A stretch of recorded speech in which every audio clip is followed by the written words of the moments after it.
사랑이 많으신 하나님 아버지, 무더운 여름날의 막바지에 성도님들의 마음 가운데 임하시어 예배의 자리로 오게 하시고 듣게 하여 주셔서 감사합니다. 여러 가지 일들로 인하여 오늘 이 자리에 오지 못하는 성도님들의 마음 가운데도 머무르시는 아버지 하나님, 그분들의 마음 가운데도 항상 함께 하셔서 위로하여 주시고 나아가야 할 길을 비춰 주시고 인도하여 주시옵소서. 세상 가운데 전쟁의 폐허 가운데 상처받고 두려움에 떨고 있는 사람들의 마음 가운데 등불이 되어 주시고 위로의 말씀이 되시고 복음의 씨앗이 되시고 그들을 보듬어 주시고 위로의 손길이 되어 주시길 기도합니다.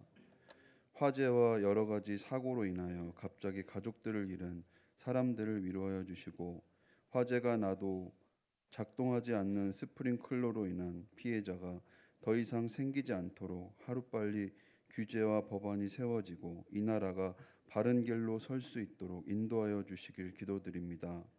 오늘 말씀을 전하시는 김병년 목사님의 말씀을 통하여 주님의 위로와 복음의 씨앗이 다들음 교회를 통하여 성도들의 입을 통하여 인터넷을 통하여 주님께서 말씀을 전하시고자 하는 곳으로 그 사람들에게 흘러 들어갈 수 있도록 간절히 기도드립니다.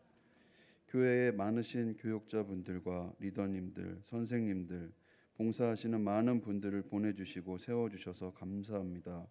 그분들의 고마움을 항상 느끼며 기억하며 살아갈 수 있도록 기도드립니다.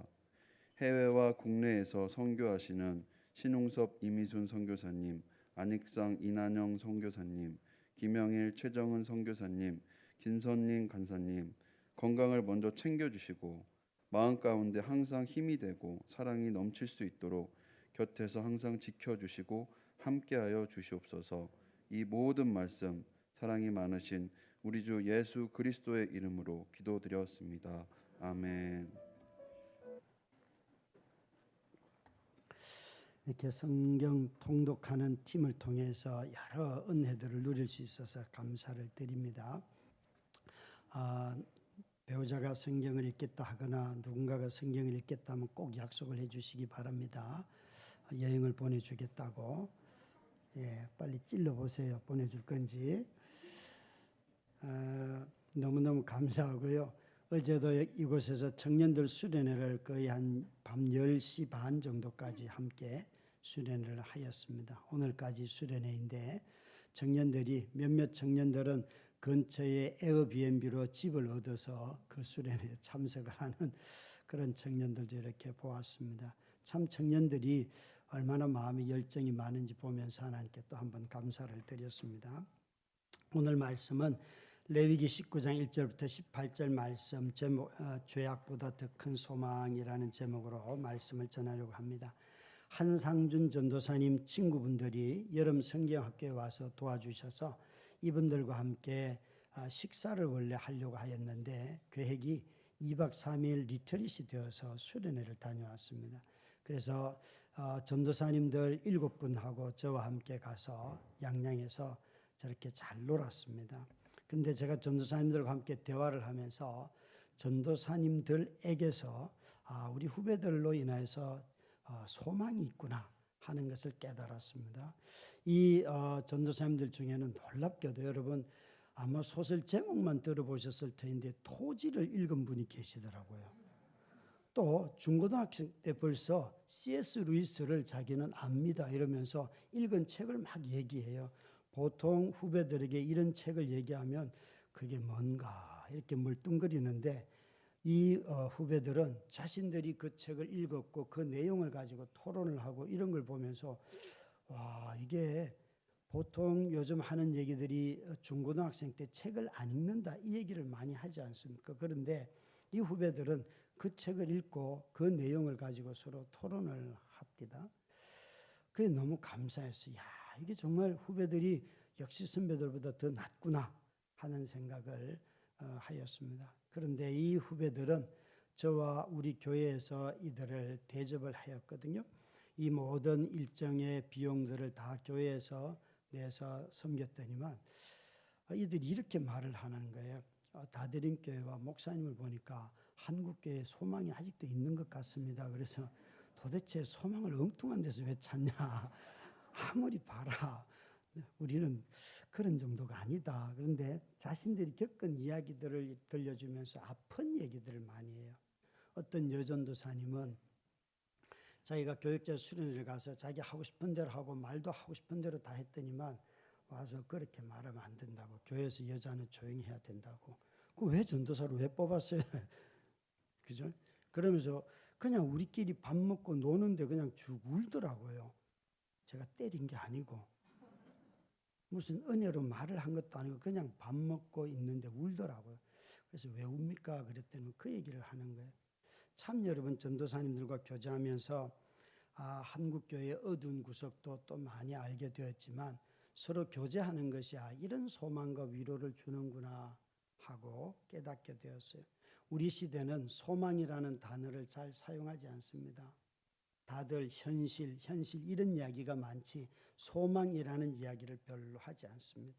특별히 성도인 우리들 안에서조차도 소망이라는 단어가 거의 사라졌거나 서로 이야기할 때 항상 현실이 어렵고 현실을 살아내야 되고 이런 이야기들을 많이 합니다. 오늘 말씀의 제목처럼 죄를 뛰어넘는 죄악보다 더 큰 소망, 도대체 죄를 벗어나는 것보다 더 큰 소망이 무엇일까요?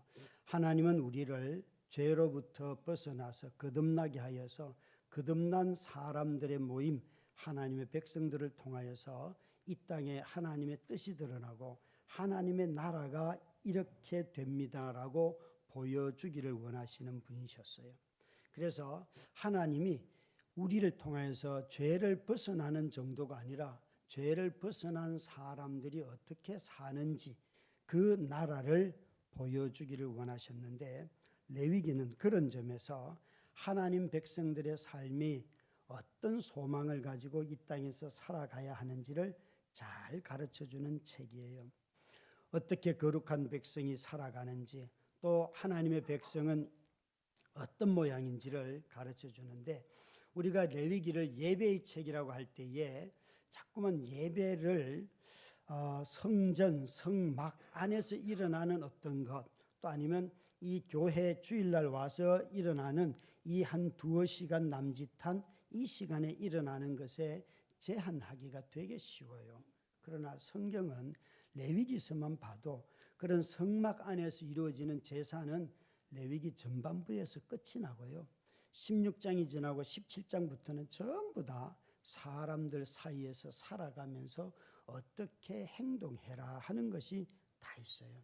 그러니까 하나님의 백성의 삶은 성막과 성전도 일부이긴 하지만 그들의 삶의 원래 예배는 삶의 자리에서 어떻게 하나님의 말씀을 따라 살고 그 성품이 드러나는가 하는 것으로 구별된다는 거죠. 이것을 성경은 예배라고 하는 것입니다. 그래서 우리 모두는 다 예배 앞에 항상 삶의 예배라 이런 단어를 붙이는 이유가 거기에 있습니다. 이 삶의 예배를 레위기는 거룩이라는 한 단어로 다 집약을 하는데 이 거룩에는 반드시 두 가지 요소가 있어요. 도덕성과 영성이 반드시 따라와야 합니다. 구원받은 백성이 가져야 하는 이 거룩한 하나님의 소망, 이것을 이루는 데 있어서 두 가지 기둥이 바로 도덕성과 영성이에요. 오늘 읽은 말씀 2절에 보면 하나님이 거룩하시기 때문에 우리도 거룩해야 된다라고 말씀을 하셨어요. 그런데 이 19장에는 놀랍게도 이 거룩함을 사람들과의 관계로 다 표현하는데 이 본문 안에는 경제적인 형편에 따라서 가난한 사람도 있고 부자도 있고 또 주인도 있고 종도 있고 신체적인 상태에 따라서 시각장애인도 등장하고 청각장애인도 나타납니다. 또 어떤 사람들은 사람 관계 안에서 원수도 있고 동포도 있고 형제도 있다고 말을 합니다. 심지어 약혼한 여자와 성관계를 갖는 남자 이야기도 나오고 문신을 새기는 이야기도 나오고 노동 현장에서 착취를 하거나 또 학대하는 이런 것까지 다 언급을 합니다. 그러니까 거룩을 이야기할 때에 이 19장이 말하고자 하는 바는 모든 거룩은 다 어디에 나타나는가 하면 사람과의 관계에 다 나타난다. 이렇게 말씀하시는 것이에요.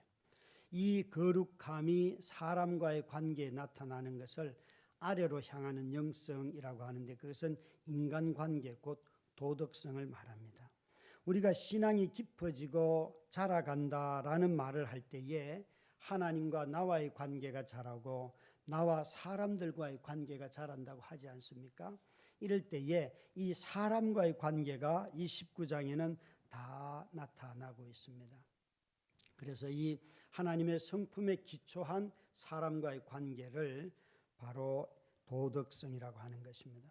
하나님과의 관계가 위로 자라는 것을 영성이라고 하는데 이 영성과 도덕성 두 가지는 항상 같이 가야 합니다.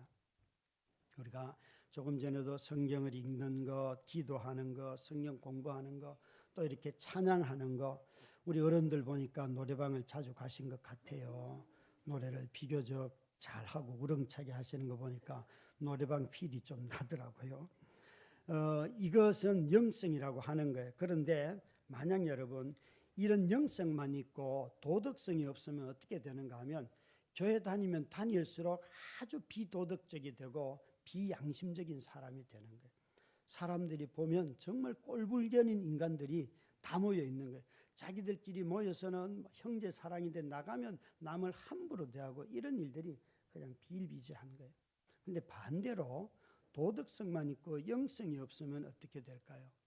모여서 우리끼리는 너무 좋아요. 형제 자매고 여기서는 공동체성을 다 느끼는데 하나님 이야기는 하지도 않고 하나님이 하시는 일은 관심도 없고 하나님이 뭐라고 계획했는가 묻지도 않고 우리가 좋으면 다 좋은 거예요.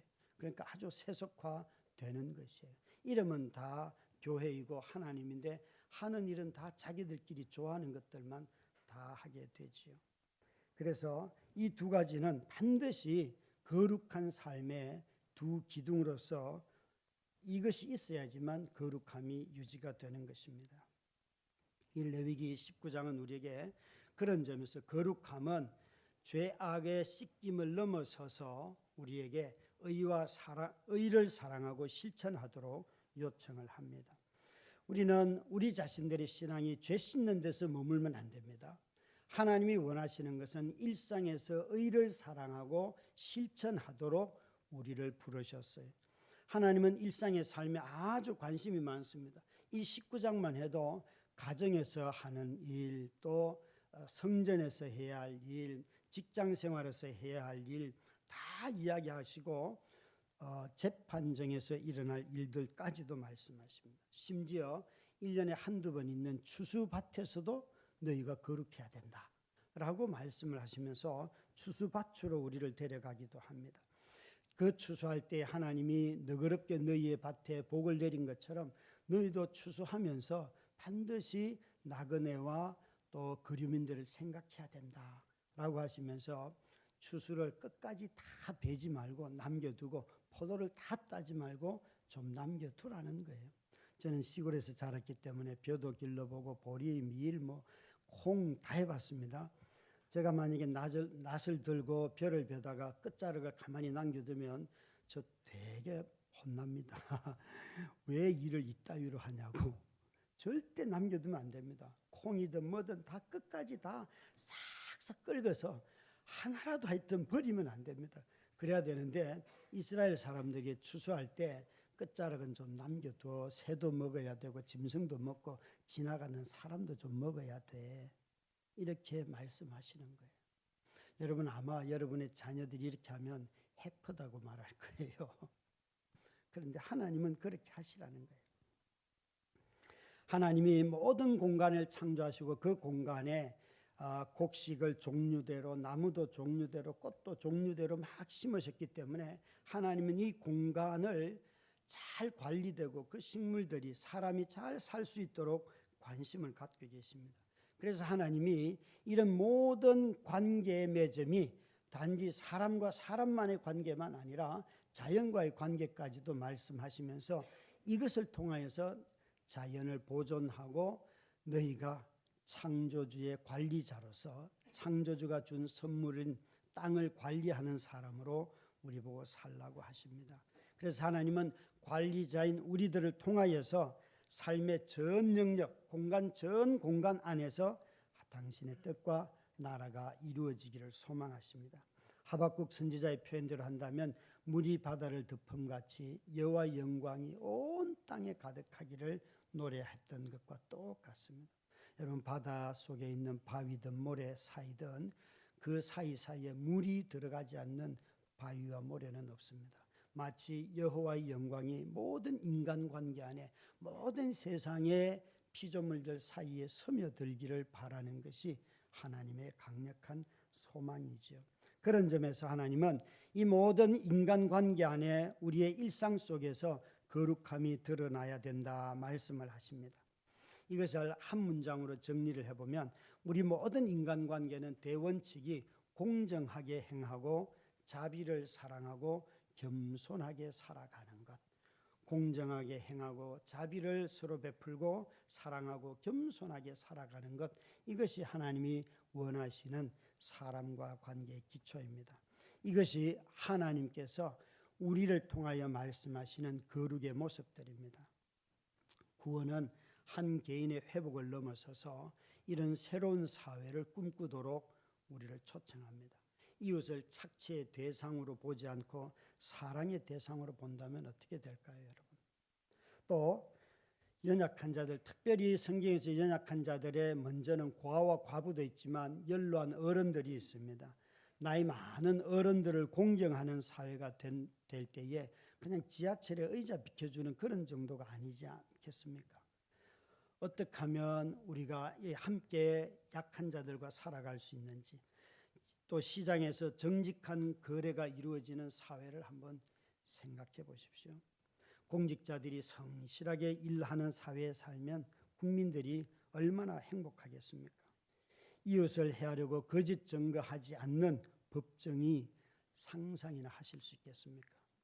오히려 우리가 만나면 서로 자신의 허물을 고백하고 용서를 구하고 재산상의 손해를 끼친 게 있다면 내가 갚을 테니까 기회를 주십시오 라고 자신의 모든 모멸감들을 견디면서 그 돈을 갚으려고 애를 쓰는 그런 관계들 속에 산다면 얼마나 행복하겠습니까? 예언자들은, 또 예언자들과 성경의 시인들은 이런 사회를 이렇게 말하였습니다. 공의와 샬롬이 입맞춤한다 그랬습니다. 정의와 평화가 입맞춤하는 세상, 이것이 하나님이 꿈꾸는 세상이었습니다. 그래서 이 거룩함이 회복된 사회에는 즐거움이 있습니다. 기쁨이 있습니다. 안전하기 때문에 아이들만 노래하는 것이 아니라 어른들도 노래하고 모두가 기뻐하는 사회가 되는 것입니다. 이런 큰 관점을 가지고 레위기서 19장을 읽다 보면 하나님은 삶의 모든 영역에서 거룩하라고 우리를 초청하시는데, 가장 먼저 초청하는 것은 가정에서 거룩함을 회복하라고 말씀하십니다. 3절, 4절 말씀을 함께 읽도록 하겠습니다. 너희 각 사람은 부모를 경외하고 나의 안식일을 지키라. 나는 너희의 하나님 여호와이니라. 너희는 헛된 것들에게로 향하지 말며 너희를 위하여 신상들을 부어 만들지 말라. 나는 너희의 하나님 여호와이니라. 아멘. 여기에 가정을 이야기하면서 동시에 안식일을 먼저 언급을 하세요. 이 두 가지는 굉장히 중요한 게 있습니다. 모든 부모에게 하나님 역할을 하는 것은, 모든 자녀들에게 하나님 역할은 부모들입니다. 부모는 자녀에게 하나님의 역할을 하는 존재입니다. 그래서 모든 관계를 맺을 때 사람이 부모와 첫 번째 관계를 맺기 때문에 부모의 말씀에 순종하라는 거예요. 그러면 사람들이 하나님과 관계 맺을 때 첫 번째가 뭐인 줄 아십니까? 놀랍게도 여러분, 안식일입니다. 시간을 구별하여서 하나님 앞에 드릴 때, 그때 이 시간을 하나님께 구별하여 복종하는 것을 성경은 거룩함이라고 하였습니다.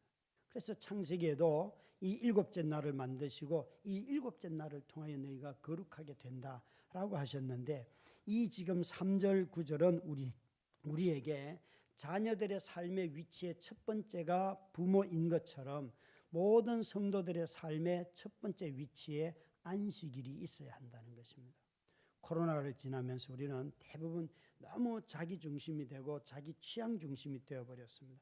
그래서 우리의 신앙생활이 함께 모여야 됩니다라고 이야기하면 굳이 내가 신앙생활을 이런 경향들이 곳곳에 배어 있습니다. 여러분 신앙은 자유로움도 있지만 동시에 구속도 동시에 있습니다.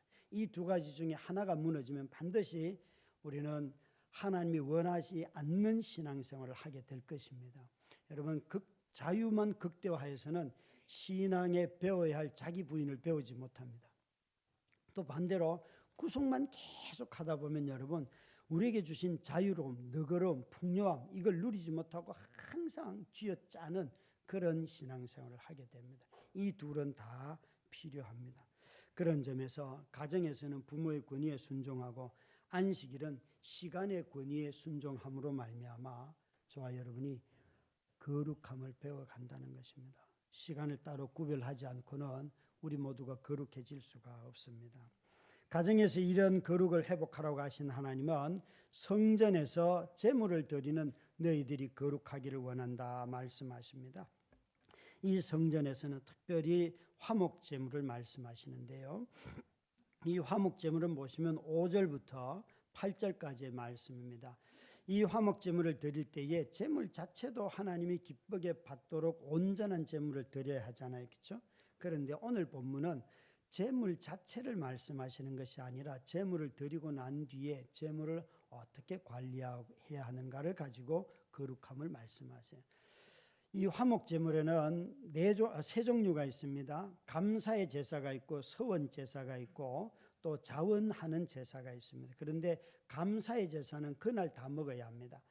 이 감사의 제목으로 드려진 화목 제물은 그날 다 먹고 남은 것은 이튿날 다 태워야 합니다.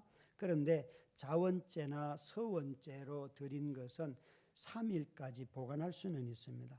이틀까지만 먹을 수 있고 3일째는 먹을 수 없습니다. 그 이유가 8절에 있습니다. 8절을 한번 같이 읽도록 하겠습니다. 시작. 그것을 먹는 자는 여호와의 성물을 더럽힘으로 말미암아 죄를 담당하리니 그가 그의 백성 중에서 끊어지리라.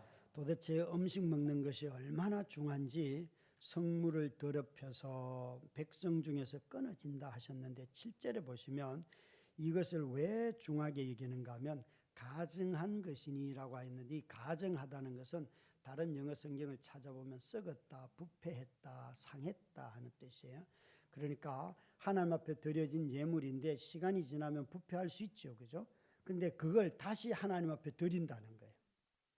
여러분 얼마나 하나님을 가볍게 여기면 썩은 음식을 하나님 앞에 드리면서 하나님 드세요 하겠습니까? 이런 구절은 말라기 서쯤 가야지만 나옵니다.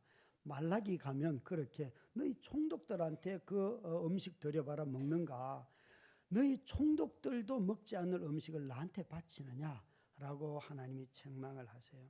사람들이 일상이 아주 사소한 것 같지만 여러분 우리 자신들이 처음에 제물 드릴 때는 굉장히 거룩하고 온전하고 깨끗하고 마음을 쏟다가도 어느 순간 그런 것이 습관이 되고 나면 드려도 되고 안 드려도 되고 자기 마음이 돼버려서 마음이 어디 갔는지 없어요. 이런 것을 가증하다 하나님이 네 마음이 상했다, 부패했다, 썩었다 이렇게 말씀하신 이런 것 하나님이 싫어하신다는 거예요. 이런 것을 거룩하지 않다고 말씀하시는 것이에요. 여러분 우리 모두가 다 하나님을 만홀히 여기는 죄, 만홀히 여기는 죄 이것은 심각하게 다뤄야 하는 것입니다. 이렇게 성전 안에서 일어나는 일들이겠죠. 뿐만 아니라 추수밭에서도 거룩하길 원하세요. 이 추수밭에서의 거룩함은 나그네를 생각하는 마음이에요. 9절 10절 말씀을 함께 읽도록 하겠습니다.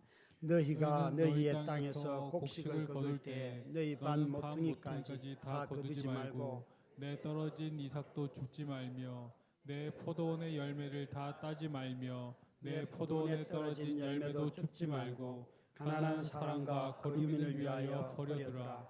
나는 너희의 하나님 여호와이니라. 여기 보시면 나그네와 거류민 또 새와 짐승들을 생각하면서 조금 남겨두라 말씀하세요. 그러니까 남을 생각하는 너그러운 마음이 거룩한 거예요. 내가 밥을 먹다가 누가 생각이 나면 야 누가 밥을 먹었을까? 그게 거룩이라는 거예요. 어마어마하게 폼 잡는 것이 아니고 정말 누군가를 생각하는 마음, 그게 거룩이기 때문에 네가 추수밭에서도 배고픈 사람 생각해라, 그렇게 말씀을 하셨어요. 하나님은 너무 거룩하셔서 모든 재물을 불태워야 할 때도 있지만 이렇게 다른 사람을 생각하는 마음을 거룩이라고 하시기 때문에 우리가 어느 마음의 한순간에 누구를 생각했을 때 내 마음을 다 주지 않아도 일부 조금만 줘도 그게 거룩이다 라고 말씀하신다는 것이죠. 일상에서 배고픈 사람 생각하고 덥다고 자기 아이스크림 먹으면서 목사님 덥겠다, 그게 거룩이라는 거예요. 왜 아이스크림이 하나도 안 주는지 자기들만 먹고. 어제 우리 청년들 수련회에 오신 강사님이 저희 학교, 그러니까 대학생 때 활동했을 때에 나이상으로는 후배인데 나이가 드니까 저보고 오빠라고도 하지 않고 그냥 병년아, 친구가 되어버렸어요. 그래서 와서 이제 회사를 운영하는 자매인데 참 삶에 여러 어려움을 많이 겪었더라고요. 제가 다 알지 못하는.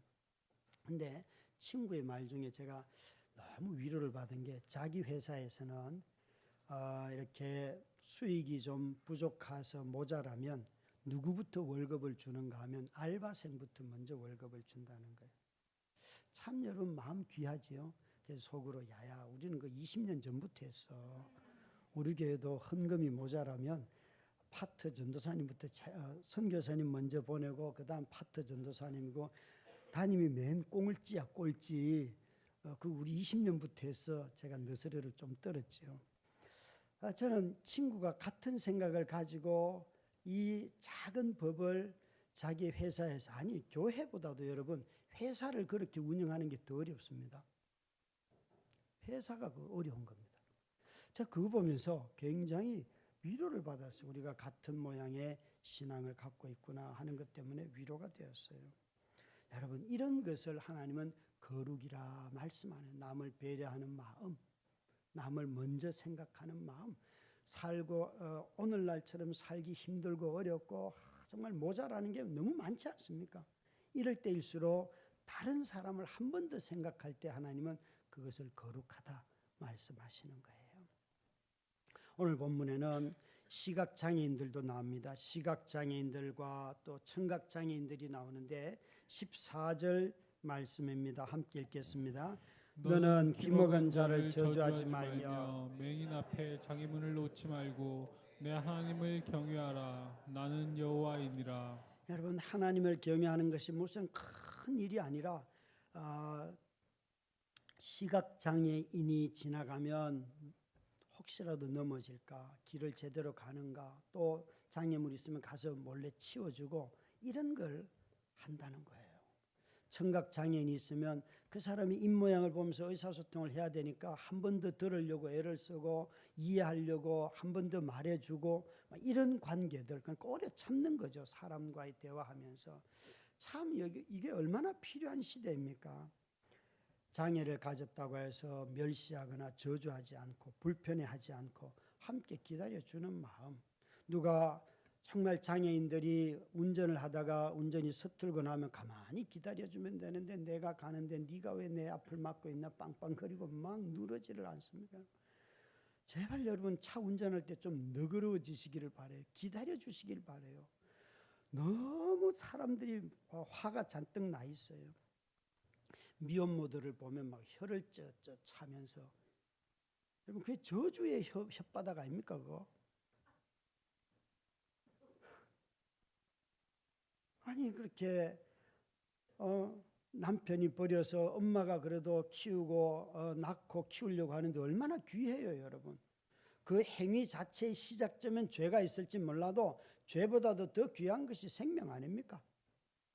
그걸 귀하게 여기고 함께 도우려고 해야지 그걸 가지고 여러분 이건요 정말 저주예요 저주. 연약함을 감싸주는 것이 거룩함이라 말씀하시는 거예요. 여기 본문에는 11절부터 13절까지 말씀에는 일터에서도 너희가 거룩해야 된다 말씀하시는데 함께 읽습니다. 너희는 도둑질하지 말며 속이지 말며 서로 거짓말하지 말며 너희는 내 이름으로 거짓 맹세함으로 내 하나님의 이름을 욕되게 하지 말라. 나는 여호와이니라. 너는 내 이웃을 억압하지 말며 착취하지 말며 품꾼의 삭을 아침까지 밤새도록 내게 두지 말며. 여기에 말씀하시자니 일터에서 임금 착취는 여호와의 이름을 망령되게 일컫는 것이고 욕보이는 것이다.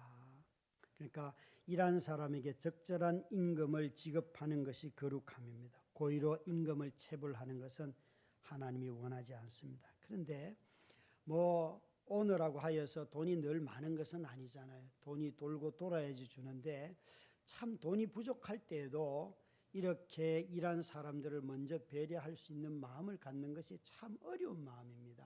그렇지만 그렇게 해야 하는 것이 거룩이라고 해요. 혹시 잘못된 투자나 자신의 이익을 위하여 남을 희생시키는 어리석은 사람들이 없기를 바라고요. 오히려 자신이 책임자라면 다른 사람들을 먼저 생각하고 그들을 돌보는 것이 하나님의 법입니다. 그래서 모자랄 때 자기 이익 챙기는 사람이 제일 바보예요. 여러분, 모자라고 결핍이고 어려울 때에 하나님의 식대로 하면, 하나님의 법대로 하면 모든 것이 더 자연스럽게 잘 풀려집니다. 그런데 상황이 안 좋다고 자기 방법대로 하면 반드시 더 큰 어려움을 당합니다. 어려울수록 하나님의 식대로 하셔야 합니다. 그래야지만 모든 삶의 문제가 지혜롭게 잘 풀려 나갑니다. 일터에서도 그렇고요. 여기 재판하는 과정이 나옵니다. 15절부터 16절에는 보면 재판정에서 공정함이 거룩이라고 말씀하시는데 함께 읽습니다. 너희는 재판할 때에 불의를 행하지 말며 가난한 자의 편을 들지 말며 세력 있는 자라고 두둔하지 말고 공의로 사람을 재판할지며 너는 내 백성 중에 돌아다니며 사람을 비방하지 말며 내 의의 피를 흘려 이익을 도모하지 말라. 나는 여호와이니라. 아멘. 우리가 거룩을 자꾸 개인적이고 종교적인 영역으로 국한시키려고 하는 경향이 있는데 오늘 이 레위기 19장은 우리 삶의 전 영역, 특히 이 구절은 재판에서도 편파적이지 않고 공정하게 재판하는 것이 거룩이다 말씀하세요.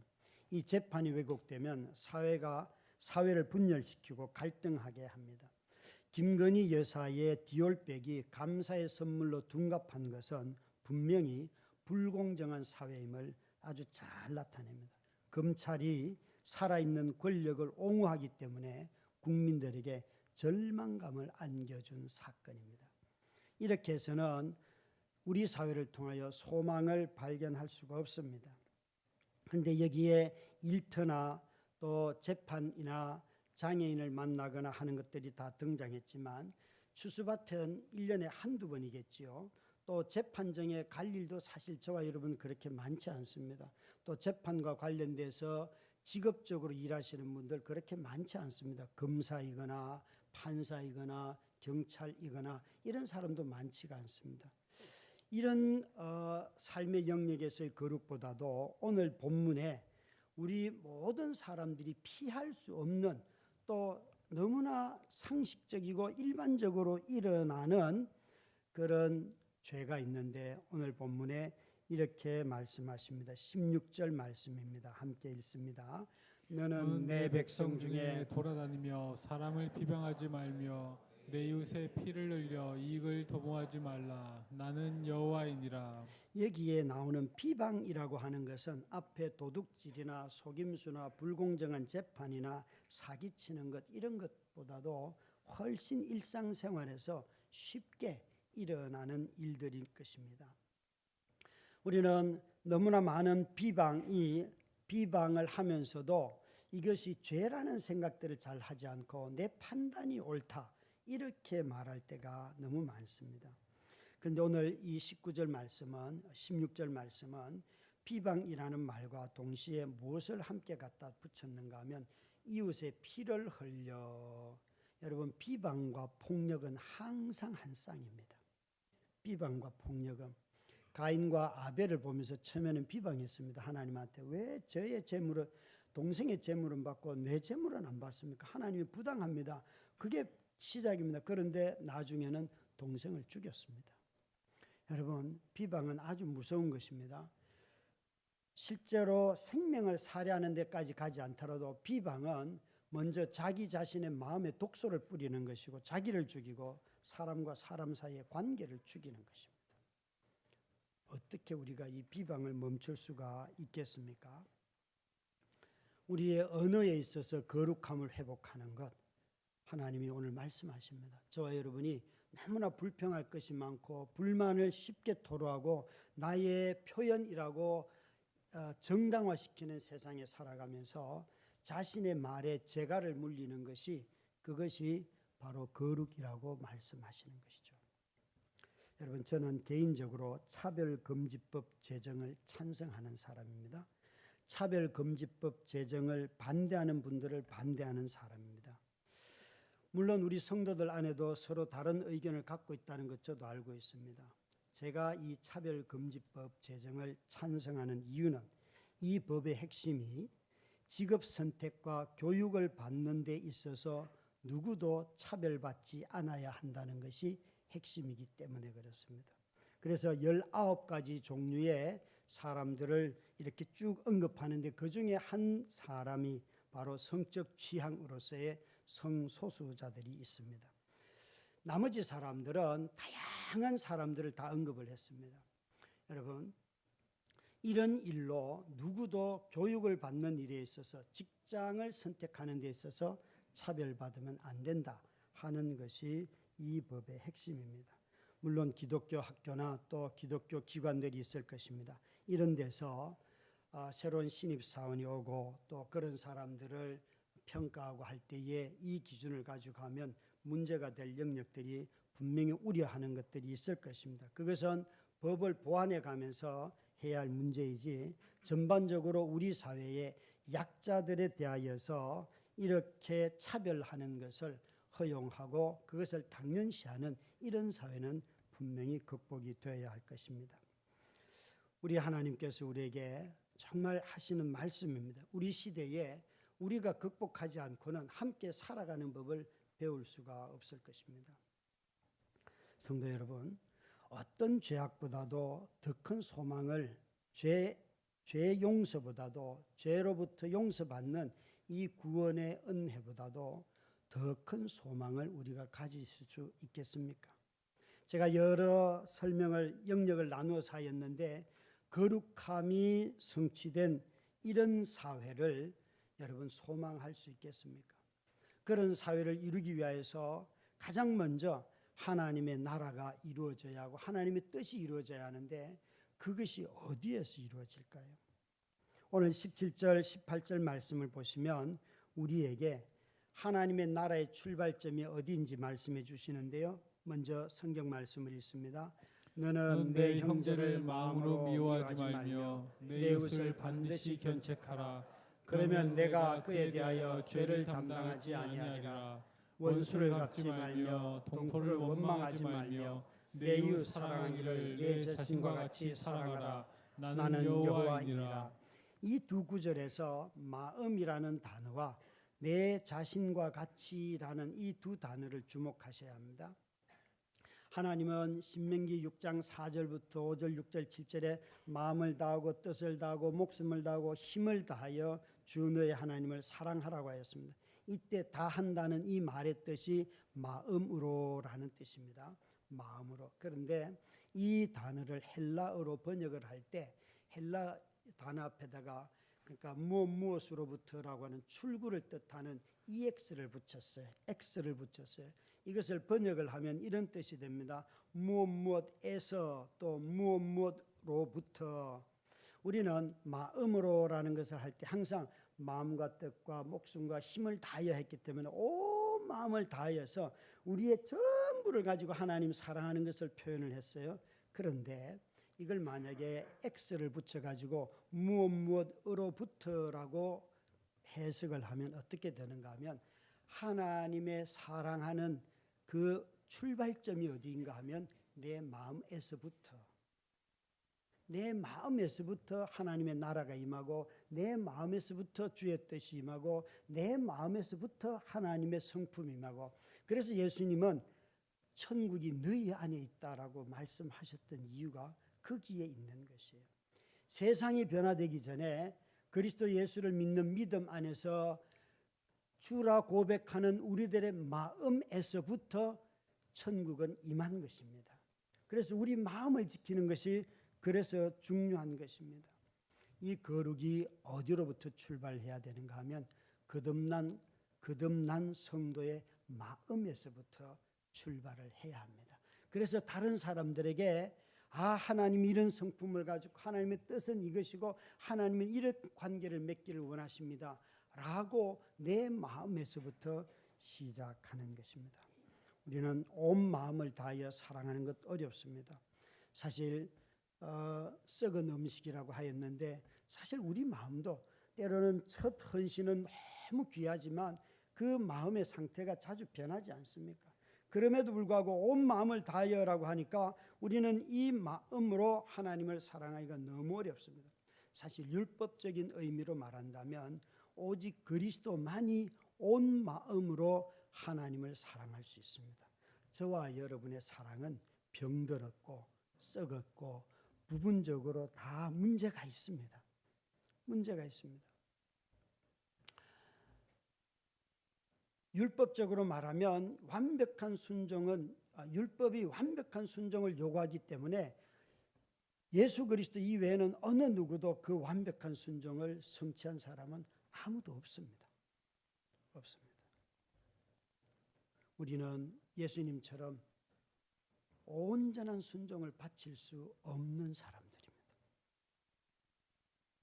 그럼에도 불구하고 복음적으로 말한다면 복음적인 의미에서 말한다면 하나님께서는 그리스도 안에 있는 사랑과 자비로서 우리가 온 마음을 다해 하나님을 사랑할 수 있게 해 주셨습니다. 우리의 사랑은 불완전하지만 하나님께서는 자녀들에게 자비를 베푸셔서 그 사랑이 진실한 사랑인 한, 그 사랑이 진실한 사랑인 한 전심으로 하나님을 사랑해야 할 의무를 다 수행한 것으로 여겨주십니다. 이 말은 여러분 진실한 사랑인 한 진심으로 사랑했다고 주님이 받아주신다는 것이에요.